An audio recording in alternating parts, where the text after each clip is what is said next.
예수께서 권능을 가장 많이 행하신 고을들이 회개하지 아니하므로 그때에 책망하시되 화 있을진저 고라시나 화 있을진저 베세다야 너희에게 행한 모든 권능을 두로와 시돈에서 행하였더라면 그들이 벌써 베옷을 입고 제에 앉아 회개하였으리라. 내가 너희에게 이르노니 심판날에 두로와 시돈이 너희보다 견디기 쉬우리라. 가버나움아 내가 하늘에까지 높아지겠느냐 음부에까지 낮아지리라. 내게 행한 모든 권능을 소돔에서 행하였더라면 그 성이 오늘까지 있었으리라. 내가 너희에게 이르노니 심판날에 소돔 땅이 너보다 견디기 쉬우리라 하시니라.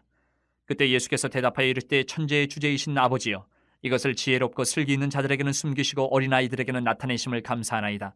옳소이다. 이렇게 된 것이 아버지의 뜻이니이다. 내 아버지께서 모든 것을 내게 주셨으니 아버지 외에는 아들을 아는 자가 없고 아들과 또 아들의 소원대로 계시를 받는 자 외에는 아버지를 아는 자가 없느니라. 수고하고 무거운 짐진 자들아 다 내게로 오라. 내가 너희를 쉬게 하리라. 나는 마음이 온유하고 겸손하니 나의 멍에를 베고 내게 배우라. 그리하면 너희 마음이 쉼을 얻으리니 이는 내 멍에는 쉽고 내 짐은 가벼움이라 하시니라. 예수님께서 오늘 본문을 보니까 여러 고을들을 꾸짖으시는 모습이 나옵니다. 그런데 이렇게 예수님께서 꾸짖으시는 이 지역을 보면 공생의 기간 동안 많은 이적도 행하셨고 많은 말씀도 행하시고 그랬던 지역이에요. 말씀을 전하지 않은 지역이 아니고 말씀을 더 많이 전한 지역이에요. 그렇게 더 많은 이적, 더 많은 기사, 더 많은 천국 복음을 들었음에도 회개하지 않은 마을들을 오늘 꾸짖고 계시는 거예요. 예수님은 공생의 기간 동안 이 마을들을 돌아다니면서 전했는데 듣지 않으니까 오늘 꾸짖으시는데 이 마을들을 이렇게 말씀하시는 겁니다. 구약 시대에 하나님께 심판을 받아서 완전히 멸망했던 도시들을 비교하시면서 이 도시들보다 못하다 이렇게 말씀하십니다. 이들은 자신들이 택함 받은 민족 성민이라고 했기 때문에 예수님으로 받은 그 많은 은혜를 오히려 감사가 아니고 비난하고 완악함을 보였어요. 그래서 오늘 이 말씀 속에서 우리가 묵상할 것은 말씀에 반응하지 않는 사람들의 모습을 우리가 보면서 혹시 우리도 주님의 은혜에 무감각한 삶을 살고 있지는 않은가 우리가 살펴보기를 원합니다. 먼저 말씀한 그 고라신과 벳세다는 두로와 시돈에 비교를 하십니다. 두로와 시돈은 옛날 그 구약의 말씀들을 살펴보면 예수님의 말씀을 종종 갈구하는 사람들이 거기서 나왔어요. 예수님의 말씀을 듣기 위해서. 누가복음 6장 17절이나 사도행전 27장을 보면 두로와 시돈 사람들이 예수님의 말씀에 귀를 기울였어요. 그런데 그 지역은 이방 땅이에요. 두로와 시돈은 이스라엘 사람들이 아니란 말이에요. 그런데 이스라엘 사람들, 유대 지역인 고라와 벳세다를 이 이방 지역인 두로와 시돈과 비교를 하시면서 이렇게 말씀하셨어요. 오히려 벳세다, 고라신 너희가 더 큰 화를 입을 것이다. 더 큰 화를 입을 것이다. 이방 땅보다 너희들이. 우리가 은혜 받고 복 받는 것도 중요하지만 주님께서 주신 은혜에 적절하게 반응하지 못하고 내가 그 은혜를 받은 것으로 변화되지 못한다면 우리가 받은 복은요 화로 변하게 됩니다. 오늘 그것을 고라신하고 벳세다에 선포하신 거예요. 아무리 은혜를 많이 받아도 복을 많이 받아도 깨닫지 못하고 예수님 앞에서 변화되지 못하면 그 복이 화가 된다. 그리고 이어서 가버나움을 소돔과 비교를 하십니다. 회개하지 않은 가버나움의 죄악이 얼마나 심각한지 심판 때가 되면 소돔 땅이 가버나움보다 견디기 쉬울 거다. 우리 소돔 너무나 잘 아시잖아요. 소돔과 고모라 유황 불비가 내려가지고 완전히 태워서 그 망한 그 소돔과 고모라. 그런데 그 소돔보다 가버나움이 악하다. 심판 때 되면 소돔이 가버나움 너희보다 훨씬 더 잘 버틸 거다. 이렇게 말씀하십니다. 소돔은요 롯 시대에 이미 유황불비로 멸망한 도시예요. 이미 죽어버린 도시하고 가버나움을 비교하시는 거예요. 이것은 가버나움의 죄악의 문제가 이전의 소돔보다 훨씬 더 심각하다라는 것을 말씀하십니다. 많은 권능을 경험하고 많은 말씀을 듣는 것은 복된 일입니다. 당연하죠. 말씀을 많이 듣고 자주 듣고 하나님의 능력을 체험하는 거 정말 복된 일입니다. 그런데 거기까지 그 말씀에 그 하나님의 능력을 경험한 것에 반응하지도 않고 회개하지도 않는다면 그 대가도 크다라는 것을 오늘 경고하고 계시는 말씀. 이렇게 은혜를 많이 받고 많은 말씀을 들었음에도 불구하고 믿지 못하는 이들에게 경고하신 이 주님의 경고가 이제 완전히 상반된 말씀으로 25절 26절에 넘어가요. 비록 어린아이 같지만 말씀에 반응하고 깨닫고 감사하는 이들에게 하나님께서 감사의 기도를 얘기하고 계신 거예요. 많은 이들이 오늘날도 똑같습니다. 예수님의 말씀을 듣습니다. 그런데 귀를 닫고 변화되는 것을 거부합니다. 정말 소수만이, 적은 숫자만이 말씀에 반응하고 변화되려고 발버둥을 쳐요. 하나님은 어린아이같이 단순하고 순수하고 그렇게 해서 순종하고 진리를 깨닫는 그러한 자들에게 지혜를 주시고 복을 더해 주신다. 그러면서 그렇게 되려면 어떻게 하느냐? 아들을 통하지 않고서는 하나님을 알 수 없다. 그것이 27절 말씀이에요.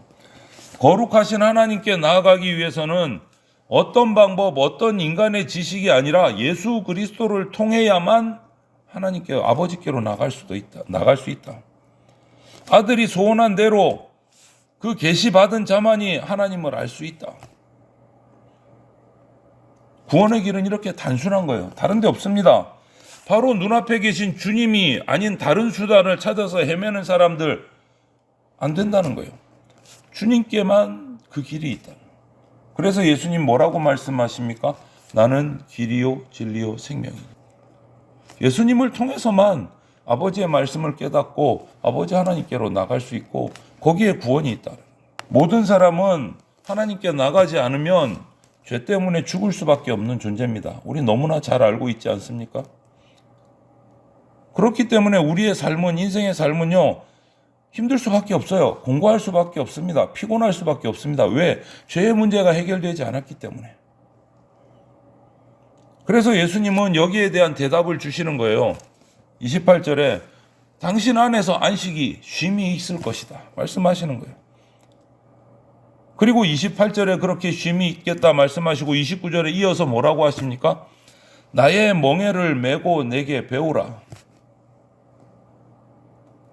이 주님의 멍에를 맬 때 쉼을 얻는다. 말이 좀 이상하죠, 의미가.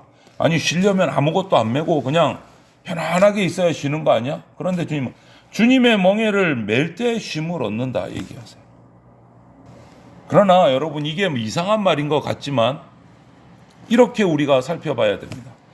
인생의 짐을, 내 짐을 내가 직접 지고 가느냐, 내 인생의 죄의 짐을 주님께 다 맡겨버리고 온유하고 겸손하신 주님이 주신 짐을 메고 가느냐, 이거는 하늘과 땅 차이다. 하늘과 땅 차이다. 내 짐을 다 주님께 십자가 아래 내려놓고 풀어놓고 주님이 내게 주시는 짐을 지는 것이 훨씬 평안하고 안식할 수 있다. 여러분, 이런 우리에게 임한 이 구원은요, 과거, 현재, 미래 이 세 가지의 시제를 가지고 있다고 볼 수 있어요. 예를 들면 이겁니다. 독일이 지금은 통일이 됐습니다. 예전에는 서독, 동독으로 이렇게 공산주의 국가, 민주주의 국가 둘로 나뉘어 있었는데 지금 우리나라 남한과 북한처럼 지금은 통일이 됐어요. 서독과 동독이 통일이 됐어요. 통일된 지 여러 날이 지났습니다. 그런데 지금도 이 통일된 날을 기념하는 기념일이 되면 많은 신문과 이런 사설들, 미디어에 이런 제목들이 올라온다고 합니다. 독일 과연 통일됐는가? 라는 제목의 글들이 올라온대요. 이게 무슨 말이냐면 서독과 동독이 오랜 세월을 거쳐서 정말 힘들게 서로 협의해서 천신만고 끝에 하나의 국가로 통일이 됐는데 정말 통일된 국가라고 할 수 있는가? 왜냐하면 통일이 된 후에 정말 많은 문제들이 생겼다고 합니다. 서독과 동독의 경제의 차이가 너무 많이 나서 경제난이 일어나고 실업난이 빠지고 또 서로 다른 문화 때문에 여러 가지 부작용들이 일어나고 좀 혼란스러운 시기가 많이 있었던 것 같아요. 겉으로 볼 때는 공산주의를 포기하고 동독이 서독과 함께 민주주의 국가로 딱 통일이 됐는데 정말 그 내면까지 진짜 통일된 국가로 가기까지는 아직도 험난한 길을 걸어가야 된다. 그 과정 중에 있다라는 거예요. 여러분, 우리의 구원도 하나님 앞에서 꼭 이것과 같을 수 있어요. 우리에게는 과거의 구원이 있습니다. 이게 무슨 말이냐면 내 의지와 고백과는 상관없이 일방적으로 예수님께서 오셔서 십자가에 달려 죽으심으로 내 죄를 다 사해 주시고 예수님을 만나게 하시고 말씀이 믿어져서 마음이 녹아지게 하시고 그래서 하나님 아버지를 보게 하시고 내 머릿속으로만 알았던 지식으로만 알았던 예수 그리스도가 내 가슴 속에 들어오게 되고 이거 과거적인 구원이에요. 구원은 그런데 단 한 번에 일어나는 사건입니다. 그런데 하나님의 자녀 이렇게 구원받은 성도가 이제 구원의 성취를 위해서 그렇다고 해서 지금 받은 구원이 과거의 구원이 불완전하다, 구원이 안 된 것이다 그런 것은 아니고 내가 받은 구원을 가지고 목적지를 향해서 달려가는 완수해야 될 과정이 있다는 아직도 도래하지 않은 구원 천국으로 들어가기까지 가야 된다는 그래서 과거의 어떤 한 순간에 내가 예수님을 만나고 예수님이 나를 붙들어 주셨던 그 과거의 구원이 미래 천국을 향해서 가는 지금 현재 가운데 있다. 그 과정 가운데 있다. 그리고 그 구원은 오늘도 우리에게 이루어지는 중이다. 이것을 신학적으로 이렇게 말합니다. 성화의 과정이다. 성화의 과정이다. 이 과정을 우리가 잘 거쳐 나가야 된다. 오늘 본문 말씀에 이적을 더 많이 보고 말씀을 더 많이 들은 도시들에게 예수님이 몰락할 것이다 라고 예고하십니다. 반면에 예수님의 멍에를 매는 자들에게는 쉼이 있을 것이다 약속을 하세요. 정반대의 얘기를 하십니다. 그렇다면 저와 여러분은 어느 쪽에 있습니까? 오늘 우리가 묵상해 봐야 됩니다. 주님의 은혜에 어떻게 반응하는가? 수많은 은혜와 수많은 말씀을 들었음에도 몰락하는 가버나움과 고라신과 벳세다와 같은 자리에 내가 있는가? 아니면 어린아이와 같은 순수한 마음으로 말씀에 순종하고 받음으로 주님의 멍에를 메고 쉼의 자리에 있는가? 우리가 서로 묵상해 봐야 되는 거예요. 이 경고를 받은 마을처럼 무감각한 상태에 있다면 만약에 우리는 기도해야 됩니다. 어린아이와 같은 마음을 가지게 해달라고 기도해야 돼요. 구원은요, 우리에게 영원한 안식이에요. 이 구원은요, 이적을 많이 경험하고 이러는 데 달려있지 않아요. 구원은 우리의 영원한 안식은 주님의 말씀을 대하는 우리의 반응에 달려 있습니다. 저와 여러분들이 오늘 하루도 하나님 말씀 앞에서 순수한 믿음으로 그 말씀을 받고 순종으로 살아가는, 그래서 하나님께서 주시는 하늘의 안식과 쉼을 누리는 그런 복된 성도들이 다 되시기를 주님의 이름으로 축원을 드립니다. 아멘.